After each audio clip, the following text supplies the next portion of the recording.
Well, I'm very pleased to be joined by Peter Cohilj, one of our partners in our Kelly+Partners tax consulting business, to have a quick discussion today about withholding taxes. Can I start, Peter, at the beginning? What are withholding taxes? Why do they exist? And who invented these strange ideas? It's a great question, Brett. Look, withholding taxes is actually the government's way of getting payers to remit tax to the government on certain payments, such as when dividends are paid to non-residents, when interest is paid to non-residents, or royalties. But withholding taxes have been with us for a very long time, and it's something that we're quite familiar with, or most people would be quite familiar with, because it's applied in nearly every day in terms of, the withholding taxes that apply to salaries and wages.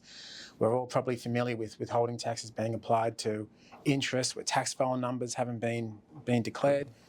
And then there's less common applications of those rules that we sometimes see when, for example, payments need to be made to contractors and that contractor hasn't provided an ABN.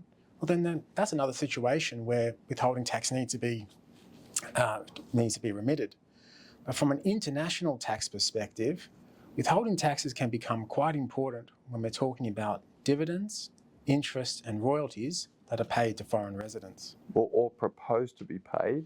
Absolutely. In the sense that if you're involved in that situation, you want to reach out and get advice before you structure payments that are going to go out as dividends, royalties, interest to these foreign entities. That's right. Well, I think you've always said that getting the structure of a business right is so important. And that holds true, certainly when we're dealing with international aspects of our business or cross-border transactions. And when you look at the implications that withholding taxes can create, it can create situations where you're getting leakage of tax that perhaps wouldn't ordinarily apply. Yeah. So when you think about why countries impose withholding tax, essentially, largely they're transfers out of the country, or they're in these situations where you haven't provided something that you should have. The government's going to hold that money until you do what they would like you to do. How can a business, I guess, what I would consider tax plan in thinking about their structure, the types of payments that might occur? Yes. How would you encourage people to think about this?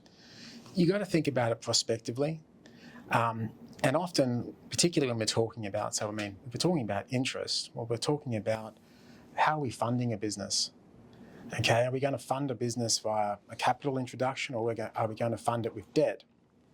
And from an international tax perspective, well, if it's being funded by debt, that means we're going to be paying interest. And if that business is originally or initially capitalised, and if it's perhaps loss producing initially, well, you could be having a situation where, well, from an Australian perspective, there should be no tax being paid, but because of these interest payments going overseas, we've now got a leakage with withholding taxes, which wouldn't otherwise apply. It can also create other issues, and I guess that's the concept of looking at tax from a system that it's actually a net. It's a net of different mechanisms that work together. So withholding taxes is an issue. The deductibility of that interest is an issue. So then you're thinking about other concepts like thin capitalisation and all sorts of things that work together. Yeah. So if you think about the application of withholding taxes to smaller business, because we're used to the big mining and gas companies and the complexities around how they're funded and the deductibility of their debt and their withholding taxes and transfer pricing, thin cap, these ideas. But for a small business, how do you think about the way they should think through, prepare for and deal with potential withholding taxes? I think often a question I get from small businesses is, well, what's the ultimate and what's the effective rate of tax that's ultimately going to be paid?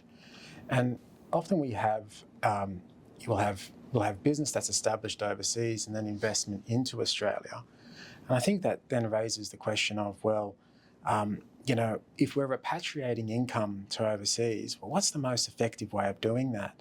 Is it through dividends? Is it through some other form of repayment for services? Yeah. And withholding taxes becomes a very relevant question there. Because if we're paying out overseas, we're paying to a foreign owner a dividend. Well, if it's a fully franked dividend, then we've got no withholding taxes that will apply. But often we'll have a situation where but not the full benefit of the franking credit. That's it, exactly right. So to just take you back, so you're really thinking about the tax stack, which is, what income tax you're paying, what franking credit are you not able to utilise, so you're effectively giving up, what withholding tax are you paying or not paying, how much interest is deductible, and then the effective tax rate of all of these measures. That's right. And when we do an analysis of it, sometimes you find if it's not structured correctly, you can have owners, paying upwards of 60% of earnings when you combine that with foreign taxes, Australian taxes, and there's various tax leakages that can apply.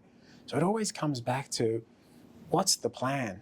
Yeah. What's the business structure? And so I was speaking to Lishi earlier in another interview, and it was really the question about if this venture turns out to be as successful as you envisage, why don't we structure up front for that best case scenario and make sure that we've strategically planned your taxes here, any taxes that might occur in other jurisdictions, and understand what is a full tax burden for the activity.